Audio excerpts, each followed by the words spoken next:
નમસ્કાર મિત્રો અને વડીલો, તમારું બધાનું ગુજરાતી સ્ટોરી ચેનલમાં સ્વાગત કરું છું. જો આ સ્ટોરી તમને પસંદ પડે તો બાજુમાં રહેલ બેલ આઇકનને જરૂર ઓન કરજો, જેથી તમને અવનવી સ્ટોરી સૌથી પહેલાં સાંભળવા મળે. ક્યારેક તો આજના લગ્ન જોતા ભયાનક ડર લાગે છે. 7 જન્મ સુધી સાથે રહેવાના સપ્તપદીના વચન આપતા સંબંધો હવે ફક્ત થોડા મહિનાના રોકાણો પર ભણતર એટલે કે ROT મેળવવાનો આધાર તો નથી બની ગયા ને? સમાજનો એક વર્ગ હવે લગ્નને પવિત્ર બંધન તરીકે નહીં, પણ આવક માટેના શોર્ટકટ તરીકે જુએ છે. સૌથી મોટી પીડા તો ત્યારે થાય છે જ્યારે લોકો ન્યાયના માળખાને તેમના કાવતરાના ભાગરૂપે મતલબ ફેરવી નાખે છે. હવે તો એવું લાગે છે જાણે લાચાર મહિલાઓને આશ્ચર્ય અને ખોરાક પૂરો પાડવા માટે રચાયેલ કાયદાઓનો ઉપયોગ હવે કેટલાક લોકો ખંડણીના સાધન તરીકે કરી રહ્યા છે. ખોટા કેસ દાખલ કરવા, દહેજના નામે આખા પરિવારને જેલમાં મોકલવાની ધમકી આપવી અને પછી સમાધાનના નામે લાખો માંગવા. આ ન્યાય નથી, પરંતુ સ્પષ્ટ રીતે બ્લેકમેલિંગ છે. તે એક વિચિત્ર વિડંબના છે. ભલે પત્ની ઘરમાં મુશ્કેલી ઊભી કરે, દુર્વ્યવહાર કરે અથવા સંબંધોની મજાક ઉડાવે, સમાજ અને કાયદો ઘણીવાર ચૂપ રહે છે. કેટલીક સ્ત્રીઓ માને છે કે તેમની પાસે સ્ત્રી કાર્ડ છે, જેનો ઉપયોગ તેઓ કંઈ પણ કરવા માટે કરી શકે છે. તેમના પતિઓને અલગ રહેવા માટે મજબૂર કરવા અને તેમના માતા પિતાને બોજ તરીકે ગણવા એ તો આજકાલ જાણે કે ફેશન બની ગયું છે.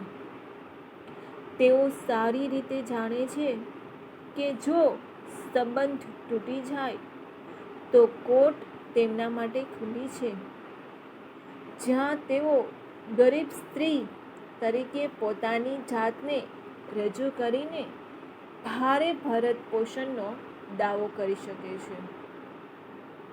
જે ઉંમરે વ્યક્તિએ કારકિર્દી બનાવવા માટે સખત મહેનત કરવી જોઈએ, તે ઉંમરે કેટલાક લોકો સમૃદ્ધ ઘરમાં પ્રવેશી તેને બરબાદ કરવાના અને પછી ભરણ-પોષણના નામે કામ કર્યા વિના વૈભવી જીવન જીવવાના રસ્તાઓ શોધી રહ્યા છે.